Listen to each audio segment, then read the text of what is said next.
All reports look good from here in the blockhouse at this time. All aspects of the mission go. T-minus 30 seconds and counting. Apollo 8 coming up on 20 seconds, and you're looking very good. T-minus 15, 14, 13, 12, 11, 10, 9. We have ignition sequence start. The engines are on. 4, 3, 2, 1, 0. We have commit. We have off. The clock is running. Roger, clock. No dia 21 de dezembro de 1968, os astronautas James Lovell, William Anders e Frank Borman embarcaram na primeira missão tripulada a orbitar a Lua.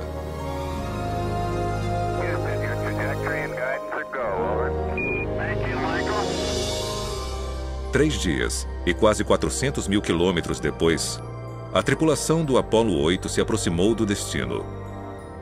E no dia 24 de dezembro, véspera de Natal, a nave começou a última de suas 10 órbitas ao redor da Lua. Observando a superfície lunar, Borman, Lovell e Anders enviaram uma mensagem para o que era até então a maior audiência de televisão ao vivo na história. For all the people back on Earth, the crew of Apollo 8 has a message that we would like to send to you. In the beginning, God created the heaven and the earth. And the earth was without form and void, and darkness was upon the face of the deep. And the Spirit of God moved upon the face of the waters. And God said, "Let there be light." And there was light. And God saw the light, that it was good. And from the crew of Apollo 8, we close with good night, a Merry Christmas, and God bless all of you on the good earth.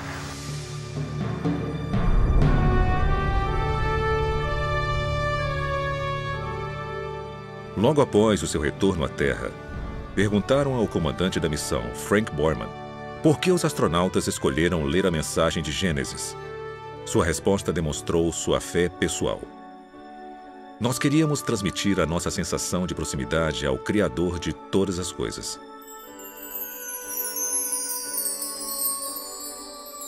Essa não foi a primeira vez que o universo atraiu cientistas e exploradores para perto de Deus.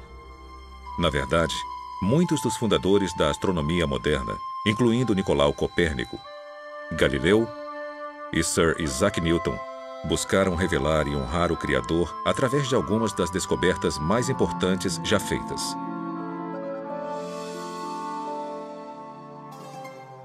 Essa motivação também inspirou Johannes Kepler, o matemático alemão que foi o primeiro a calcular o movimento planetário. No início do século XVII, ele escreveu que a ciência é o processo de pensar os pensamentos de Deus após ele. E o meu maior desejo é perceber o Deus que encontro em todos os lugares do mundo externo. Eu já tive a intenção de me tornar um teólogo. Mas agora vejo como Deus é através de minhas descobertas, também glorificado na astronomia, pois os céus declaram a glória de Deus.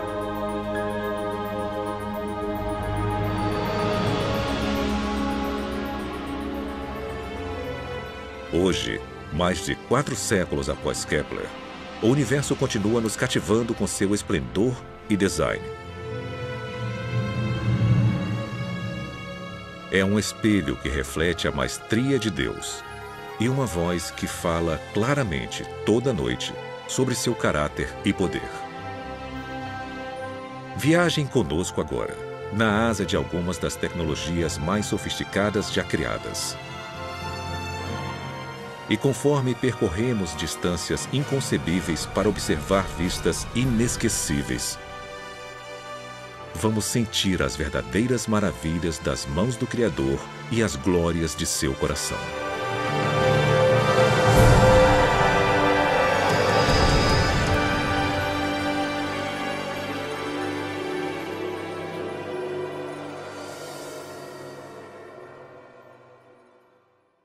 Olha, o tamanho e a grandeza do universo, eu acho que é tremendamente humilde. E pode ser que é através da beleza tremenda que nos é revelada pelas fotos do telescópio Hubble e do tamanho enorme do universo, nós comecemos a apreciar a majestade e a grandiosidade de Deus, que transcende o universo e é maior do que esse cosmos que vemos. Então eu acho que o tamanho do universo evidencia a grandiosidade e a majestade de seu Criador. Já parou para pensar sobre a imensidade de Deus? A pura magnitude de seu poder e tamanho? É um conceito difícil de entender, porque Deus é espírito, então não há nada físico sobre sua estatura.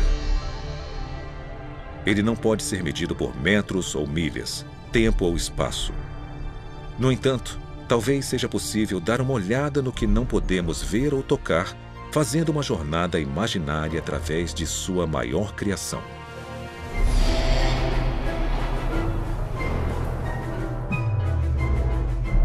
Esta nave vai nos transportar até o limite do universo observável, uma distância estimada de 430 bilhões de trilhões de quilômetros.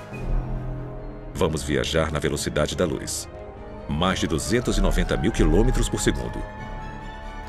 A essa velocidade, poderíamos fazer no mínimo 600 órbitas completas ao redor da Terra, em menos tempo do que demoramos para comer uma pequena tigela de pipocas.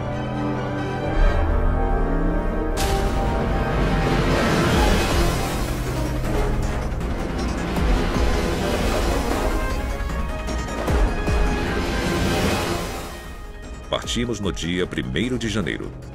Viajando rapidamente pelo espaço, chegamos na Lua em menos de 1,3 segundos. Então, 4 minutos e meio depois, passamos correndo por Marte.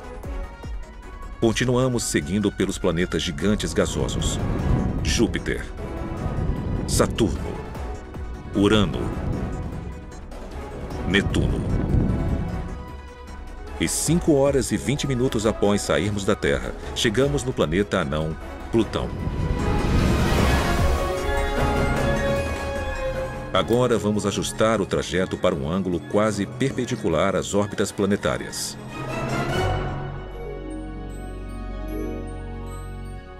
Atrás de nós, os limites da nossa vizinhança cósmica somem rapidamente.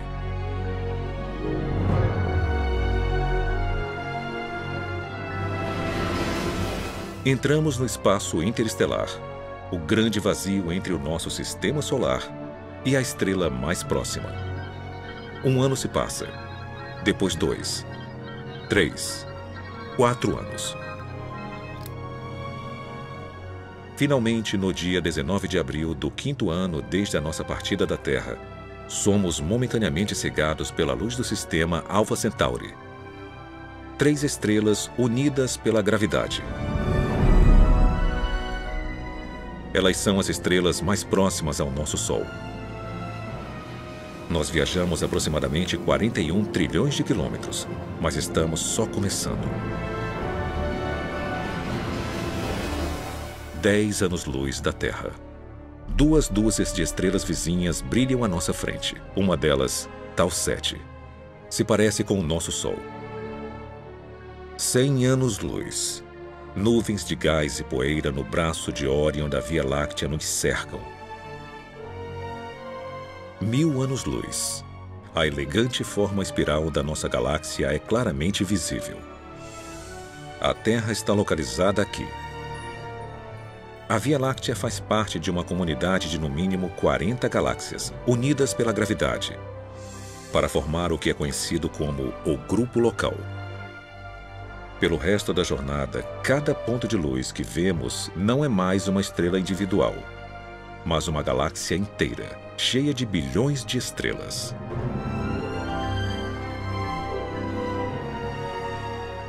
O nosso grupo local fica adjacente ao aglomerado de Virgo Cluster, uma grande concentração de aproximadamente 2.000 galáxias espirais elípticas e anãs que emitem nuvens quentes de plasma e poeira. Essa criação espetacular é o coração de uma cadeia de ilhas cósmicas que foram moldadas pela força gravitacional de 40.000 galáxias diferentes.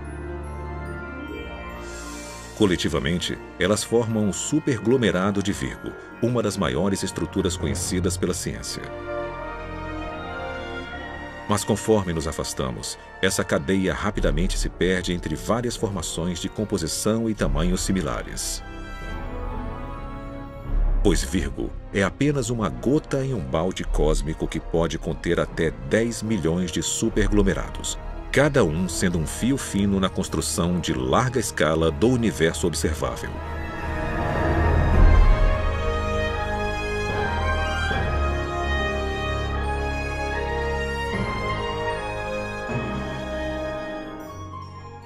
A nossa jornada nos transportou para 45 bilhões de anos-luz além da Terra, aos limites externos da descoberta científica. Uma grande teia de fios tecidos por cerca de 2 trilhões de galáxias e por estrelas mais numerosas do que grãos de areia em todos os desertos e praias do mundo. Então, qual é o tamanho de Deus? Ele é grande o suficiente para criar um universo com dimensões tão vastas que vão além da nossa compreensão. Mesmo assim, nas palavras do profeta Isaías, ele consegue medir tudo com os dedos de sua mão.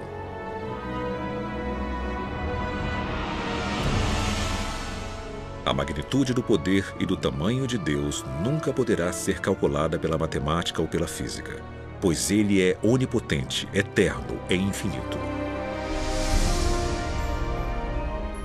Mas se explorarmos o cosmos com a mente aberta, sem nos limitar às teorias do acaso cego e da colisão aleatória de átomos, vamos descobrir uma tapeçaria magnífica criada por um artista consumado que trouxe tudo isso à existência a partir de absolutamente nada. Depois revelou vislumbres de sua identidade através da grandeza e do design de tudo que fez. E qualquer um que já tenha olhado para um céu estrelado, as evidências da estatura e do caráter de Deus brilham mais forte do que a luz de 1000 estrelas.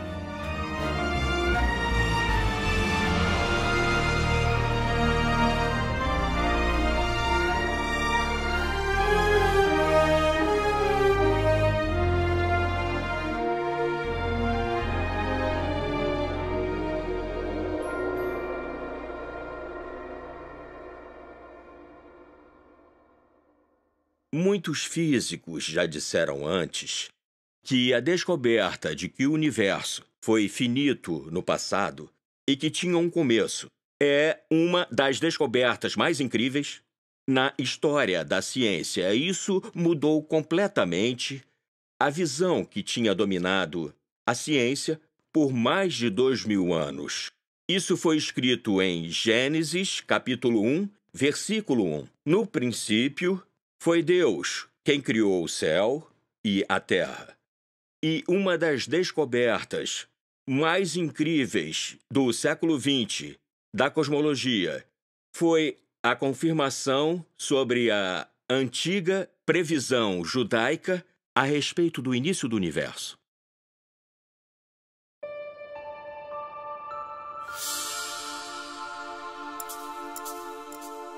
Durante os anos 1920, 2 descobertas mais importantes da história e da ciência foram feitas aqui, no Observatório Monte Wilson, acima de Los Angeles. Por 8 anos, o astrônomo Edwin Hubble fotografou e estudou o cosmos com o maior telescópio do mundo. Em 1923, Hubble confirmou que formações misteriosas chamadas de nebulosas, que todos acreditavam ser nuvens enormes de gás, estrelas e poeira na Via Láctea, na verdade eram galáxias individuais localizadas muito além da nossa. 5 anos depois, ele verificou que essas galáxias estavam se afastando uma da outra a velocidades impressionantes. O nosso universo, que há muito tempo era considerado eterno, estático e relativamente pequeno, crescia cada vez mais por segundo. As implicações eram surpreendentes. Se o universo está se expandindo continuamente, então, em algum momento da história, ele deve ter sido menor e mais compacto. Se revertermos o movimento para fora das galáxias e voltarmos no tempo, elas se aproximam cada vez mais. E chegamos a um ponto no qual elas são basicamente infinitas em densidade e temperatura, e não é possível ir além disso. Então tem um começo, tem um momento no qual tudo começou. E isso é impressionante porque tem uma grande evidência teológica nisso. E isso me intrigou porque eu sou agnóstico. E se teve um começo, um momento de criação do universo, então teve um Criador. E a ideia do Criador não é compatível com o agnosticismo. E assim como eu não posso acreditar que teve um Criador, não posso acreditar que tudo aconteceu por acaso, o que implica na existência de um Criador. Então, sabe, eu estou em um impasse, completamente impossível. E continuei nele. A incerteza de Robert Jastrow foi alimentada por várias descobertas que apontaram que o universo foi criado a partir do nada e era governado por leis de física e química primorosamente calibradas para garantir uma vida complexa. A vida é tão extraordinária, principalmente a vida mais avançada, a vida inteligente. Seres conscientes são um fenômeno.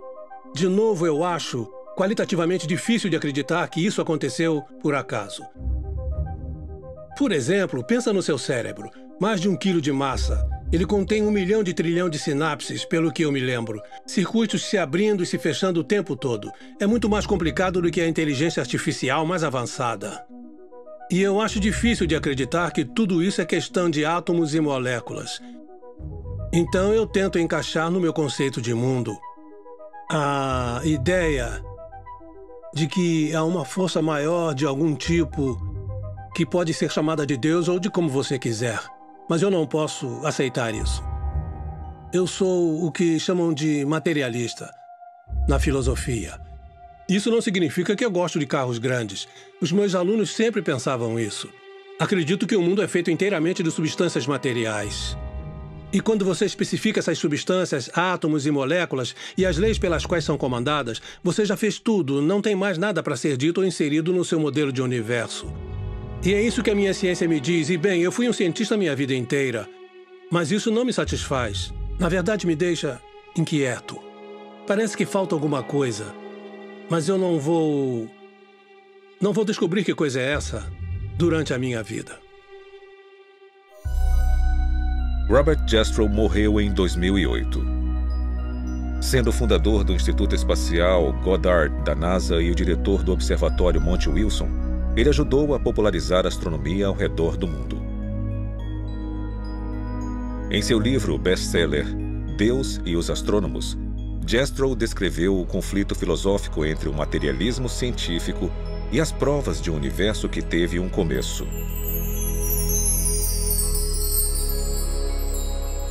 Em vez de desmentir a existência de Deus, os astrônomos podem estar encontrando mais provas circunstanciais de que Deus existe, de que o universo começou repentinamente em um ato de criação. Para o cientista, que viveu com a sua fé no poder da razão, a história termina como um pesadelo. Ele escalou as montanhas da ignorância, está prestes a conquistar o pico mais alto, e conforme sobe a última rocha, é recebido por um grupo de teólogos que está lá há séculos.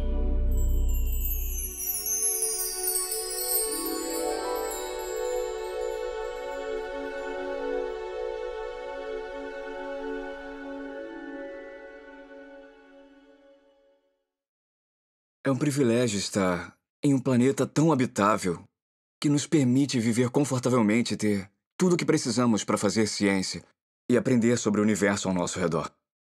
E para aprender sobre as nossas origens e para conseguir responder qualquer pergunta que possamos fazer. É claro que alguém pode falar que isso foi por acaso, essa é a filosofia dele, e ele pode recorrer a isso o quanto quiser, mas não é uma explicação satisfatória para mim.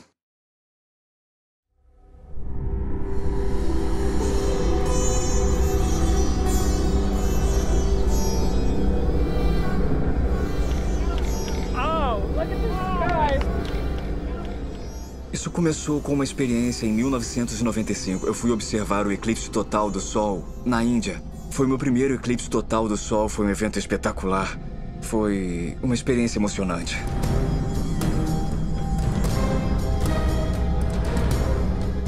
Seja um astrônomo que pode entender todo o fenômeno e prevê-lo em questão de 1 segundo em qualquer lugar da Terra, ou um nativo, todos ficaram maravilhados e reagiram da mesma forma a esse fenômeno incrível. Isso causou um grande impacto em mim.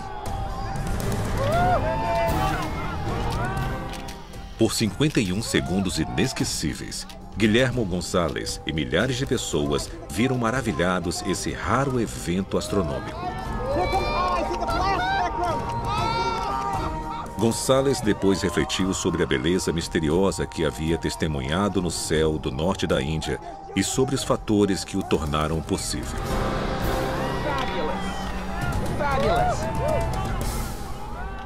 As exigências para produzir um eclipse total do Sol são um corpo luminoso, no nosso caso o Sol, um corpo eclipsante, no nosso caso a Lua, e uma plataforma de observação, no caso a superfície da Terra, e todos precisam estar em linha reta no espaço. O tamanho aparente da Lua no céu tem que ser quase exatamente igual ao tamanho aparente do Sol no céu, os dois com cerca de meio grau.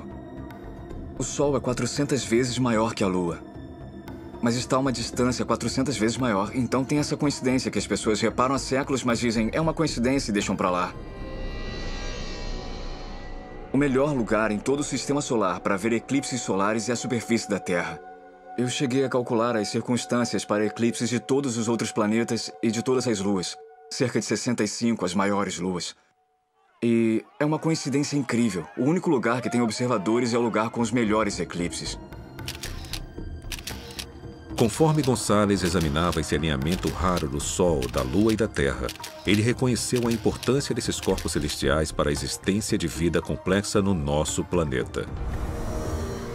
A força gravitacional causada pela nossa Lua, por exemplo, é forte o suficiente para regular o clima da Terra, estabelecendo sua inclinação e ajudando a circular as águas geladas e quentes dos seus oceanos. E a distância do nosso planeta para o Sol possibilita a existência de água líquida e uma atmosfera rica em oxigênio. Precisa ter a distância certa do planeta do observador até a estrela hospedeira.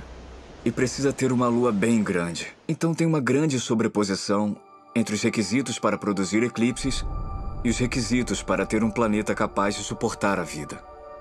Responda, e se as coisas que tornam o planeta habitável também fazem com que esse planeta seja o melhor lugar para se fazer descobertas científicas?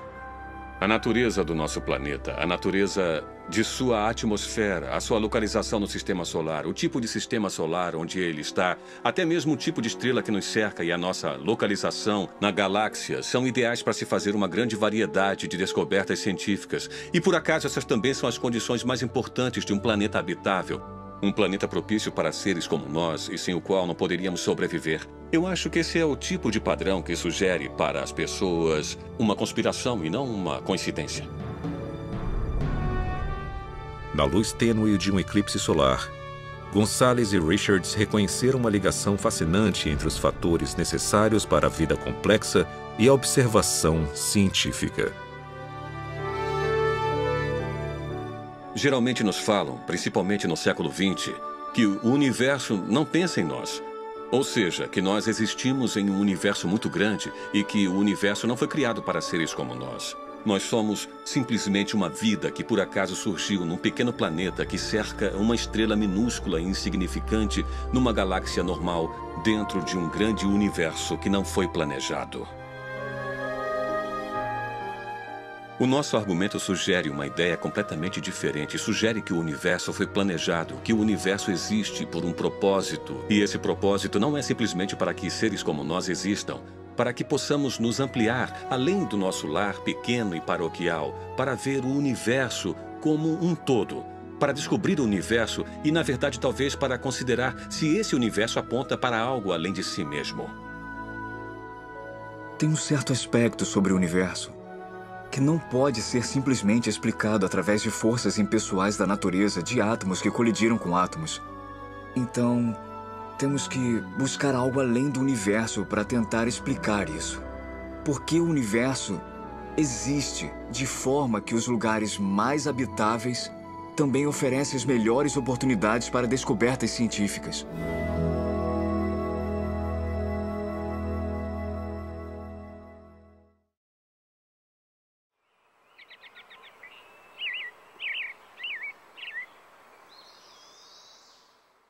Nós criamos um mosaico do Sistema Solar usando fotos que tiramos com a Voyager e o colocamos na parede do auditório. E tinha uma corda de veludo na frente dele, mas as pessoas sempre se aproximavam e queriam tocar a Terra. Elas apontavam e falavam: "Estamos aqui, você está aqui, é aqui que estamos." E tocavam. E não importava quantas placas de não toquem colocávamos, as pessoas sempre queriam se aproximar e tocar a Terra. Então, como resultado, bem, eu não sei quantas vezes aquela foto foi substituída, mas ela sempre ficava com furo e aquela foto, em especial, precisava ser trocada.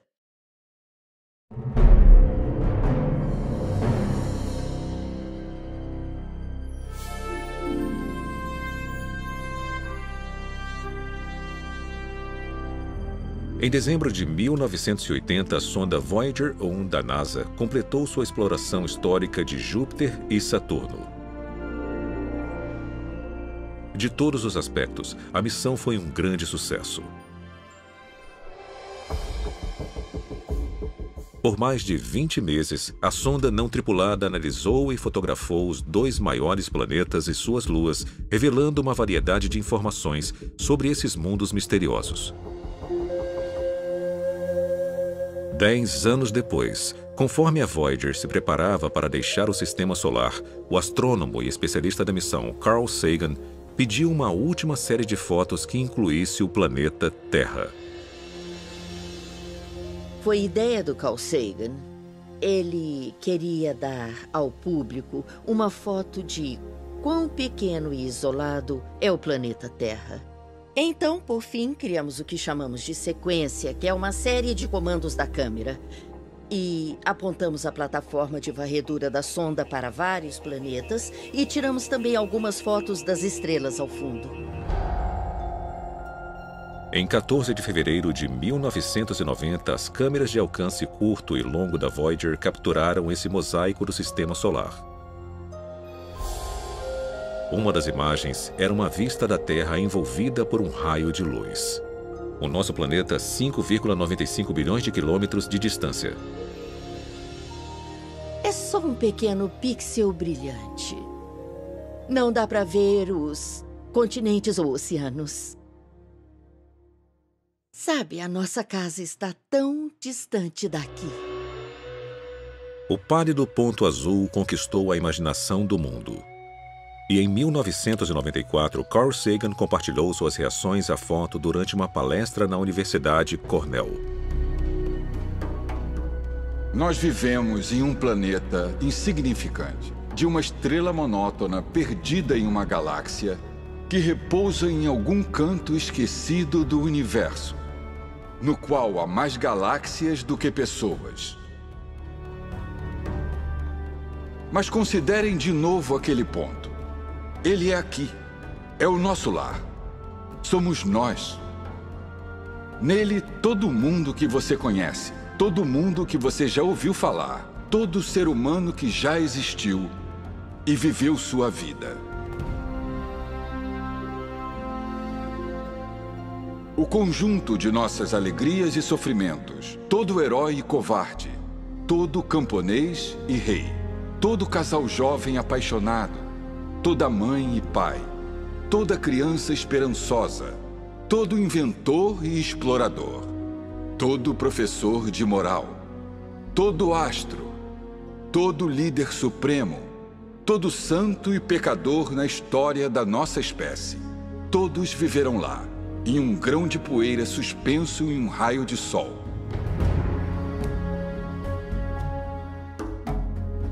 A Terra é um palco muito pequeno, em uma grande arena cósmica. Nossas posturas, nossa suposta importância, a ilusão que temos de uma posição privilegiada no universo, são desafiados por esse ponto de luz pálida. O nosso planeta é uma partícula solitária em uma grande e abrangente escuridão cósmica. Em nossa obscuridade, em toda essa grandeza, não há indícios de que chegará ajuda de outro lugar para nos salvar de nós mesmos. Parafraseando, Sagan diz que isso mostra a nossa insignificância cósmica. Nós não fomos planejados, nós não fomos criados, ninguém está cuidando de nós. Estamos por conta própria. Tá, então vamos pegar aquela foto de isolação e solidão e vamos compará-la à imagem bíblica da criação. E nessa visão teísta contrastante, nós fomos criados, nós fomos projetados, nós fomos planejados. Não estamos sozinhos. Essas duas visões da realidade vão levá-lo em direções bem diferentes. 3.000 anos antes de Carl Sagan ponderar sobre a significância dos planetas e das pessoas, Davi, o rei pastor de Israel, observou o céu noturno e achou respostas próprias. Elas estão registradas nos Salmos do Antigo Testamento. Ó Senhor, a tua glória é maior do que a dos céus. Quando vejo o céu noturno e vejo as obras dos teus dedos, a lua e as estrelas que tu preparaste, o que são meros mortais para que te lembres deles? Seres humanos para que cuides deles? Mesmo assim, pouco menor os fizestes do que os anjos e os coroastes com glória e honra. Tu examinastes o meu coração e sabes tudo sobre mim. Sabes quando me sento ou quando me levanto. Sabes os meus pensamentos, mesmo quando estou distante. Sabes o que vou falar antes mesmo que eu o fale. Tu andas na minha frente e me segues. Colocas tua mão de bênção em minha cabeça. Tal conhecimento é muito maravilhoso para mim, muito grandioso para que eu possa entender. Tu criaste o meu ser mais íntimo, moldaste-me no útero de minha mãe. Observaste-me conforme eu me formava em total reclusão, conforme era moldado na escuridão. Os teus olhos viram o meu corpo não formado. Todos os dias ordenados para mim foram escritos em teu livro. Eu te louvo porque me fizestes de modo especial e admirável. Tuas obras são maravilhosas, disso tenho plena certeza. Então Davi abre o seu coração, porque no fundo ele tem a reação certa, que é: eu fui um ser criado. Sou um produto de uma mente que construiu a mim e tudo isso. E apesar do fato dele ter construído coisas tão grandes e mais vastas do que eu, ele se importa comigo. Ele se importa comigo. Eu acho que a percepção do Carl Sagan é tão diferente porque o universo do Carl Sagan tem... Bem, de certa forma, Deus se foi. E se o principal ator para Davi, o Deus de Abraão, Isaque e Jacó, saiu de cena, então quem é o responsável? Quem construiu? Quem construiu tudo? Se não foi uma mente, se não foi um intelecto, se não foi uma pessoa, um ser supremo e poderoso com o qual possamos ter uma relação, então tudo que sobra é a física. A física tem que comandar o show. E nós nos tornamos, em vez de uma criatura planejada e criada por um grande criador, nós nos tornamos um caso de sorte de uma longa teia de acidentes cósmicos. E, na verdade, isso é muito solitário.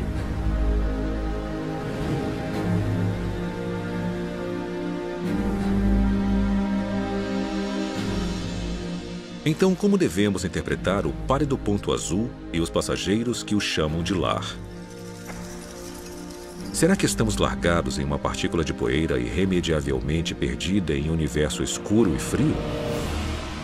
Ou será que o nosso planeta, com sua atmosfera rica em oxigênio, abundância de água líquida, com seu clima temperado e localização ideal no sistema solar, com seu campo magnético geografia e dezenas de outros fatores que tornam a vida possível, é um produto magnífico de mente, propósito e plano? E se a Terra foi criada como um santuário para seres humanos, será possível nós existirmos por um motivo maior do que a mera sobrevivência? Talvez o nosso destino seja único no universo. E como Davi, podemos passar a nossa vida no pálido ponto azul pelo maior propósito de todos: para conhecer Deus e adorá-lo para sempre.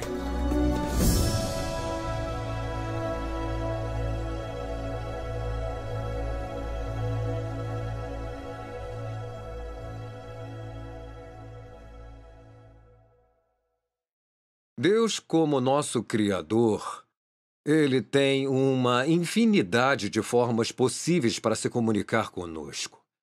Uma delas pode ser que Ele desça aqui, nos segure pelos ombros e diga: acorde!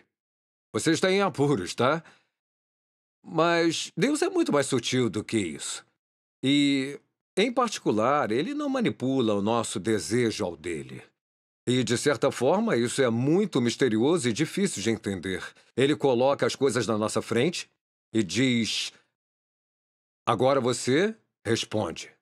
Então, provavelmente, para mim, a forma mais eficaz que Deus tem para se comunicar comigo, além da Bíblia, é através do mundo que Ele criou e da beleza no mundo que Ele criou. Eu acho que Deus fez o que podia para se comunicar conosco através de sua dimensão artística.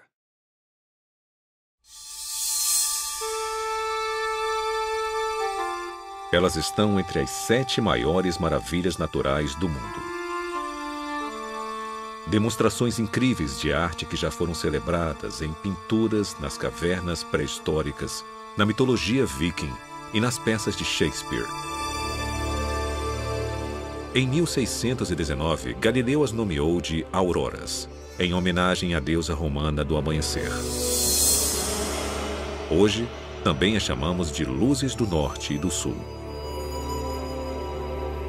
No brilho etéreo desse fogo celestial, a beleza, o mistério e maravilha, tão evidentes através do universo, iluminam o céu polar desde a Islândia até a Antártica. Você fica intrigado com isso, fica curioso com isso. É lindo, é sutil, é interessante. Todas essas coisas se despertam. Uau!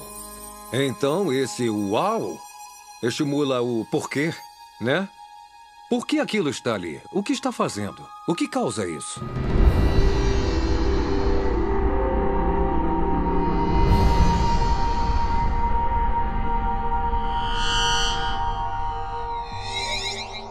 Toda aurora no nosso sistema solar é originada aqui, na superfície turbulenta de uma estrela de sequência principal G2, a 149 milhões de quilômetros da Terra. Periodicamente, picos de energia gerados dentro do núcleo do Sol causam grandes tempestades, que podem lançar bilhões de toneladas de um plasma altamente carregado. Grande parte dele vai em direção à Terra em um percurso de colisão. Nós somos banhados o tempo todo pela radiação do nosso vizinho grande e quente. E nós somos feitos em parte de moléculas delicadas como o DNA, que não gostam de ser atingidas pela radiação ionizante. Sem precauções, esse vento solar pode destruir rapidamente a nossa atmosfera, ferver os oceanos e devastar todas as formas de vida. Por sorte, somos protegidos dessas catástrofes por uma provisão impressionante. Debaixo da crosta e do manto do nosso planeta, uma camada de ferro, níquel e enxofre derretidos, com uma grossura de 2.400 quilômetros, flui constantemente ao redor de um núcleo de ferro sólido. Esse movimento produz um campo magnético que irradia do núcleo da Terra através dos polos, e milhares de quilômetros pelo espaço. Quando o plasma atinge esse campo, grande parte das partículas letais são desviadas antes de chegar à superfície da Terra. mas algumas são atraídas até as linhas do campo magnético e são canalizadas diretamente para os polos norte e sul. Cerca de 99% da nossa atmosfera é formada por átomos de nitrogênio e oxigênio. Esses componentes são eletricamente neutros. Assim que o plasma colide com um átomo, um elétron absorve a onda de energia e momentaneamente amplia sua órbita ao redor do núcleo. Então essa partícula supercarregada volta à posição e ao tamanho normais, liberando um único fóton, uma pequena onda de luz colorida. O processo é repetido pelo céu noturno.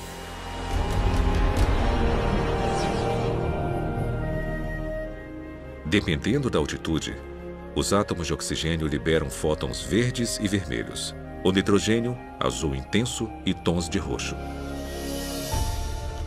Essa enxurrada de reações atômicas gera grandes cortinas luminosas que podem se estender 402 quilômetros para o espaço. Às vezes, elas formam anéis espetaculares acima dos polos magnéticos.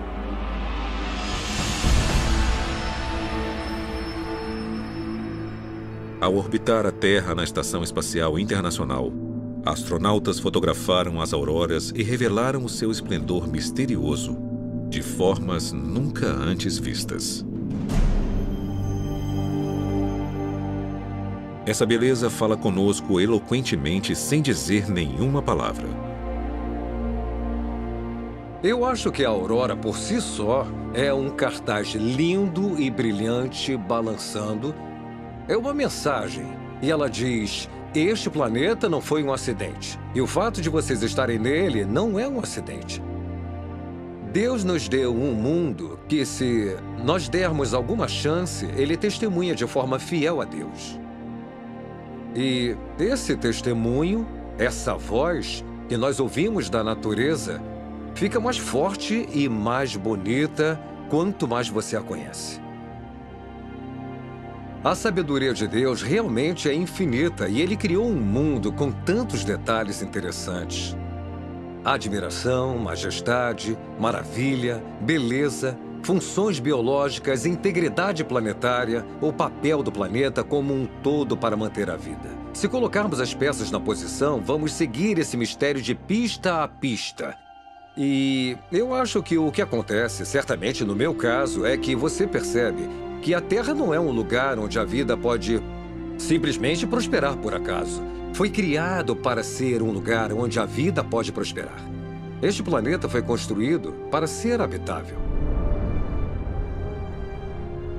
Essa convergência de design funcional e beleza extraordinária, tão evidente no campo magnético da Terra, também é uma forma que Deus usa para se comunicar através de todas as facetas da criação.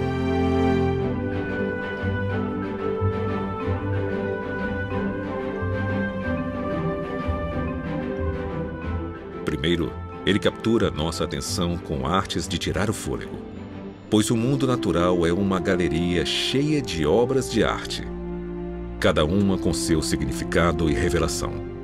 Depois, se buscarmos entender com afinco os como e porquês do cosmos, ficamos frente a frente com o Criador de tudo. O artista e engenheiro eterno que criou as maravilhas físicas que enchem os nossos olhos, inspiram os nossos corações e garantem a nossa sobrevivência no terceiro planeta depois do Sol.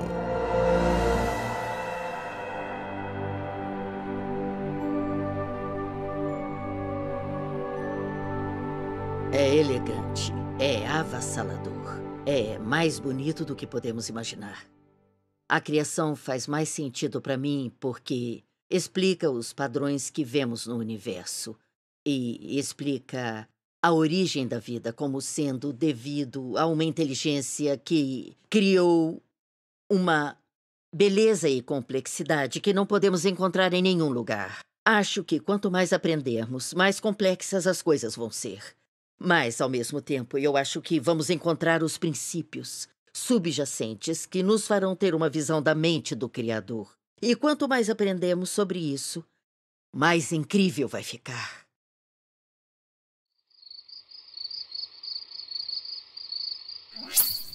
Aqui vai uma pergunta que pode literalmente deixá-lo acordado a noite toda.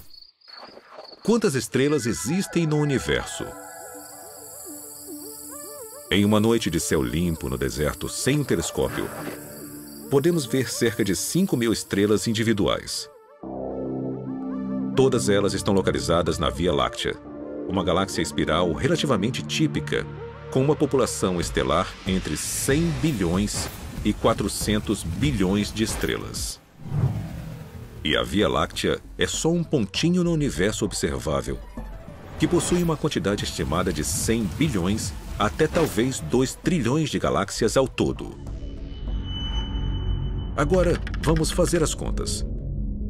Usando estimativas conservadoras, vamos multiplicar 100 bilhões de galáxias por 10 bilhões de estrelas por galáxia. O resultado é impressionante. 1 bilhão de trilhão de estrelas. E lembrem que é uma estimativa mínima.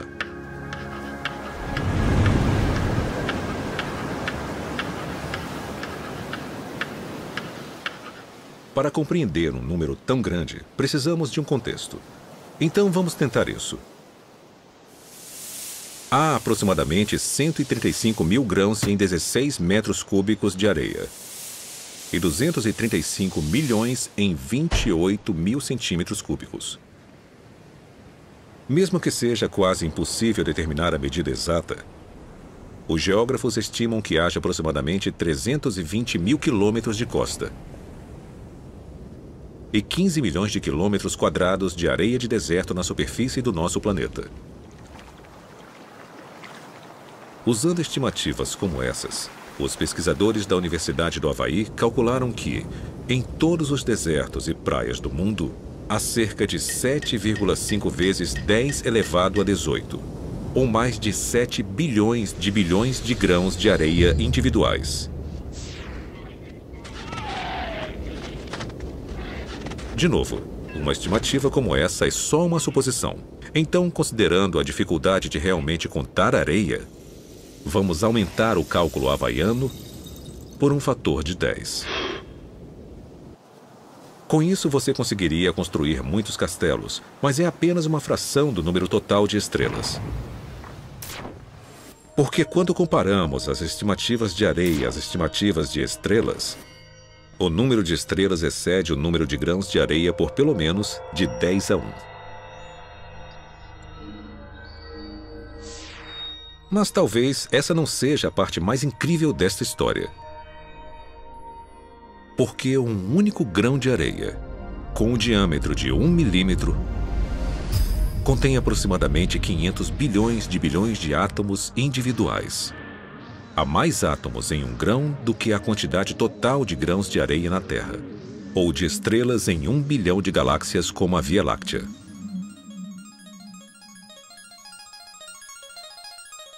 Certo. Antes de desligarmos a calculadora, uma dose final de números altos. Em uma única gota de água, há cerca de 1,7 bilhões de trilhões de moléculas de H2O individuais. Ou seja, em algumas gotas grandes, o número total de moléculas pode superar o número total de estrelas em todo o universo.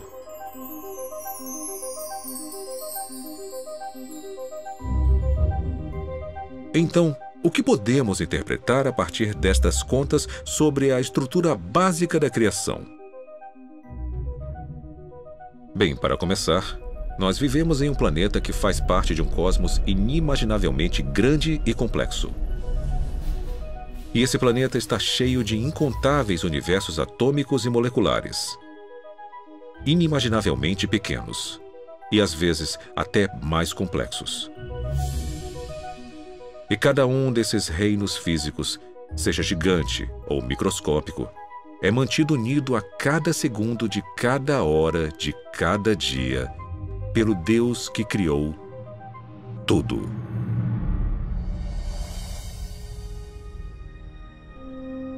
Lembrem disso da próxima vez que forem procurar escaravelhos no deserto do Saara.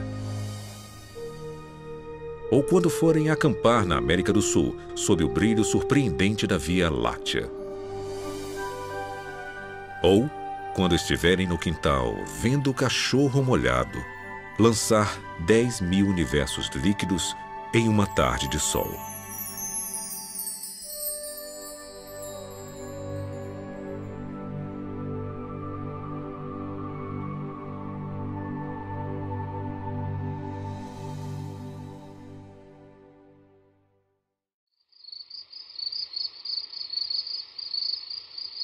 Quando a minha filha de 6 anos olha para as estrelas, ela me diz: é tão óbvio que Deus existe. Como alguém pode questionar isso? Como alguém pode pensar o contrário? Tem uma sensação intuitiva que diz que Deus claramente fez isso.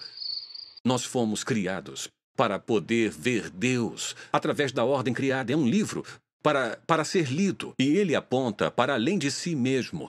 Ele escolheu criar um universo com um cenário que está constantemente e continuamente em todos os momentos e lugares, dia após dia, noite após noite, testemunhando sobre sua existência. Essa é a ideia da revelação geral de Deus.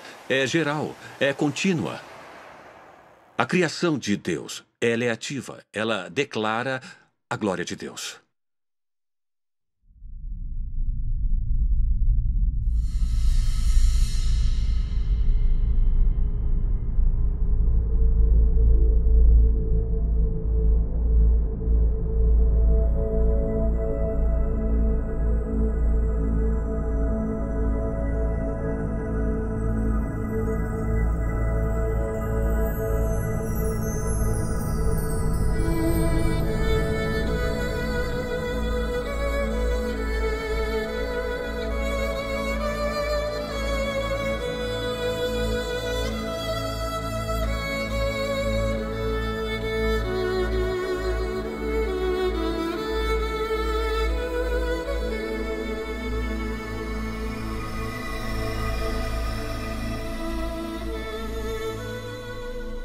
Os céus declaram a obra de Deus. O firmamento proclama a obra de suas mãos. Dia após dia, eles fazem sua declaração. Noite após noite, eles revelam sabedoria. Eles não usam palavras, não escutamos nenhum som deles. Mas sua voz é ecoada para toda a terra, suas palavras até o fim do mundo. Levante os olhos e olhe para o céu. Quem criou tudo isso? Ele que traz os astros um por um. Ele determina a quantidade de estrelas e chama todas por nome. Grande é o nosso Senhor e poderosa é a sua força. Sua compreensão é infinita.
O Senhor é o grande Deus, o grande Rei acima de todos os deuses.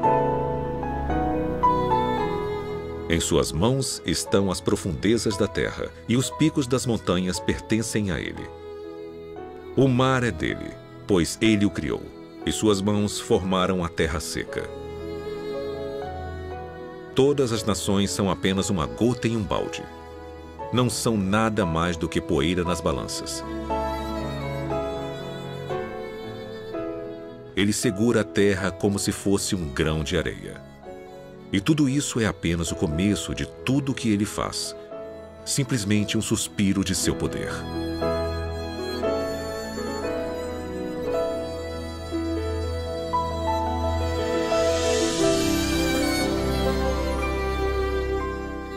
venha ver as obras de Deus, que é incrível em seus feitos. Ele espalha as luzes do norte em espaços vazios. Ele suspende a terra acima do nada. Ele marca o horizonte no rosto das águas, para haver um limite entre luz e escuridão.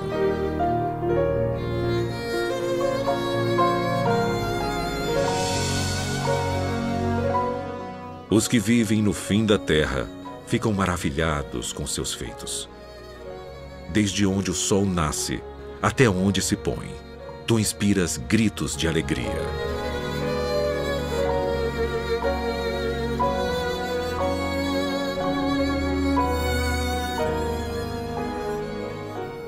Vou acordar o amanhecer com minha música. Vou louvá-lo entre as nações.